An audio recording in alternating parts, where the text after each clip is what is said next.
First का question number first question हमने note कर लिया। Then we know that Laplace inverse इसका डायरेक्ट फार्मूला है, ये e पावर at होता है, देन 4 से ये इस तरह से रहता है। सिमिलरली हम क्वेश्चन 2 एंड 3 कर सकते हैं। ये एक्सरसाइज बेस्ड ऑन फार्मूला है डायरेक्ट, इनके बेस पर डायरेक्ट यूज़ होते हैं और सॉल्व कर लेते हैं। क्वेश्चन नंबर 8 हमने नोट डाउन कर लिया। देन हमने इनको अलग अलग नोट कर लिया। अलग अलग नोट करने पर इसको और हम इस तरह से नोट कर सकते हैं। हमें इसका फॉर्मूला ही पता होता है, देन हम इसको अप्लाई कर देंगे। अप्लाई करने पर इसको हमने सॉल्व कर लिया।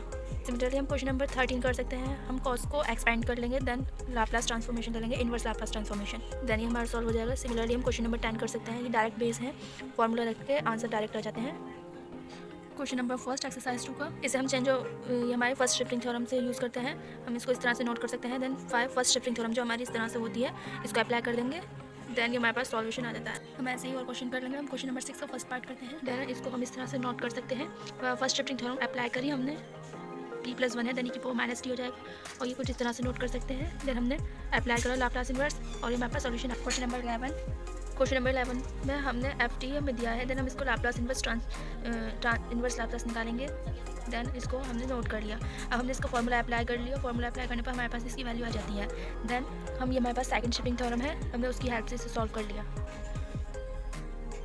इसको हम इस तरह से भी लिख सकते हैं हैवी साइड स्टेप में। हम क्वेश्चन नंबर 15 का सेकंड पार्ट करते हैं। इसको हम इस तरह से नोट कर सकते हैं। देन हम फर्स्ट शिफ्टिंग थ्योरम में अप्लाई कर देंगे और इसका सॉल्यूशन आ जाता है। सिमिलरली इसके अदर क्वेश्चन कर लेंगे, डायरेक्ट फार्मूला रखकर आंसर आ जाते हैं। क्वेश्चन नंबर फर्स्ट एक्सरसाइज 3 का, हमने इसको निकालना है। देन हम एफ की वैल्यू मान लेते हैं, इसका लाप्लास इन्वर्स निकालते हैं, देन हमारे पास ये वैल्यू आ जाती है। अगर हम इस टर्म को एक बार डिफरेंशिएट करते हैं और देन अगेन डिफरेंशिएट करते हैं, देन हमारे पास ये टर्म आ जाता है। देन हम इसको इस तरह से नोट कर सकते हैं।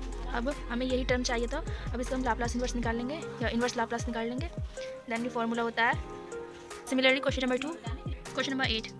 नंबर 8 को हम इस तरह से नोट कर सकते हैं। देन फर्स्ट शिफ्टिंग थ्योरम के अकॉर्डिंग इसको इस तरह से नोट कर सकते हैं। अब हम इसका इन्वर्स लाप्लास निकालेंगे। देन इसके लिए हम पहले p-1 का इन्वर्स लाप्लास निकाल लेते हैं, जो हमारा ये आ जाता है। अब हमें p³ भी और चाहिए। देन हम p से डिवाइड लगाते हैं एक बार, इसके लिए by the formula division theorem का इसके अकॉर्डिंग। देन हमने इस फार्मूला को अप्लाई कर दिया और हमारे पास एक वैल्यू आ गई। अगेन हम एक p और लेंगे, उससे डिवाइड लगाएंगे, दैट इज p² हो जाएगा। इसमें भी सेम फार्मूला यूज़ होगा। देन अगेन एक वैल्यू आ जाएगी, हमें p³ चाहिए। देन अगेन एक बार और हमें इससे p से डिवाइड लगाना पड़ेगा। देन इन सब वैल्यूज़ को हम इक्वेशन 1 में पुट कर देंगे और ये हमारे पास इस तरह से कन्वर्ट होकर आंसर आ जाएगा। सिमिलरली क्वेश्चन नंबर 10 कर सकते हैं। 4 का फर्स्ट क्वेश्चन। देन हमें इसकी वैल्यू निकालनी है। हम दो टर्म मान लेंगे, इनको अलग अलग करके इन्वर्स लाप्लास निकालेंगे। देन हमारे पास दो वैल्यूज़ आ गई। बाय द कन्वोल्यूशन थ्योरम हम इसको इस तरह से नोट कर सकते हैं और किसी एक को x और दूसरे को t-x टर्म में नोट करते हैं। देन हमने फर्स्ट टर्म को तो ऐसे ही रहने दिया है, सेकंड वाले को t-x में नोट कर लिया है। देन हमें x का रेस्पेक्ट में इंटीग्रेट करना है। देन t वाला हमारा बाहर आ जाएगा और x अंदर रहेगा। इंटीग्रेट कर देंगे और इसकी वैल्यू आ जाएगी। सिमिलरली अदर क्वेश्चन हो जाएंगे यहाँ तक। सिमिलरली हम सभी क्वेश्चन इसी तरह से कर लाएंगे और इनमें हिंट भी दी है। अब हम एक ही हैवी साइड्स एक्सपेंशन के थ्रू करते हैं question number 8। Then question number 8 हमने नोट डाउन कर लिया। हमारे पास ये ऊपर वाला टर्म है, ये एफ होता है। देन नीचे वाले टर्म को जी नोट करते हैं। हम जी को 0 पुट करते हैं, हमारे पास पी की वैल्यू आ जाती है। हम इन्हें अल्फा 1 अल्फा 2 अल्फा 3 तरह नोट कर लेते हैं। देन हम जी डेस निकालते हैं, जी पी का डिफरेंशिएट करते हैं और हमारे पास एक वैल्यू आती है। अब इन वैल्यूज़ के लिए हम एफ पी और जी डैश पी की वैल्यूज़ फाइंड आउट कर लेते हैं। देन हमारे पास हैवी साइड्स जो एक्सपेंशन है वो इस तरह से होता है, इसमें हम वैल्यूज़ पुट कर देंगे। इसमें इसकी वैल्यूज़ पुट कर दी तो हमारे पास सॉल्यूशन आ जाए। सिमिलरली क्वेश्चन नंबर 9 कर सकते हैं। एक्सरसाइज 5 क्वेश्चन नंबर 2, हमें इसका क्वेश्चन ये निकालना है इन्वर्स लाप्लास। देन हम 1/p का एक निकाल लेते हैं और एक बार इसको अदर टर्म करके निकाल देते हैं, एक्सपेंड कर लेते हैं, इसको इन्वर्स बना लेते हैं। देन एक्सपेंड कर देते हैं, एक्सपेंड करके इसको सॉल्व कर लेते हैं। सॉल्व करने के बाद हमारे पास हमें पता है कि हमारी वैल्यू j0 की होती है by the convolution theorem.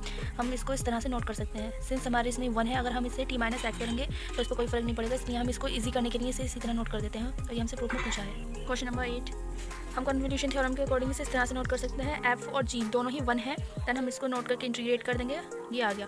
Again हम ट्रिपल के लिए देखेंगे। देन एक हमारे पास ये आ गया है 2 के लिए और एक हम 1 मान लेंगे जो ये है। देन इसको हम अप्लाई करेंगे, स्क्वायर आएगा। अगेन हम क्यूब करेंगे, क्यूब के लिए करेंगे। देन इसको इसी तरह से सॉल्व करने पर ये हमारे इतना आ जाता है। क्वेश्चन नंबर 9 के लिए हमें इसका इन्वर्स लाप्लास निकालना है। देन हमारे पास j0 की वैल्यू होती है बाय द अभी हमने क्वेश्चन करा था उसके अकॉर्डिंग। अब इसको हम एक बार डिफरेंशिएट कर लेते हैं। डिफरेंशिएट करने पर हमारे पास ये टर्म इस तरह से आ जाता है। अब हम इसको अंदर लाप्लास अंदर ले जाते हैं और इसका डिफरेंशिएट करते हैं, तो डिफरेंशिएट करने पर हमारा ये टर्म आता है। अब इसको हम लाप्लास इन्वर्स में कन्वर्ट कर लिया। कन्वर्ट करने पर इसकी वैल्यू हमें फाइंड आउट करनी है। देन हमारे पास ये होती है, हमें पता है j0x जो होता है डेरिवेटिव, इसकी वैल्यू -j1x होती है।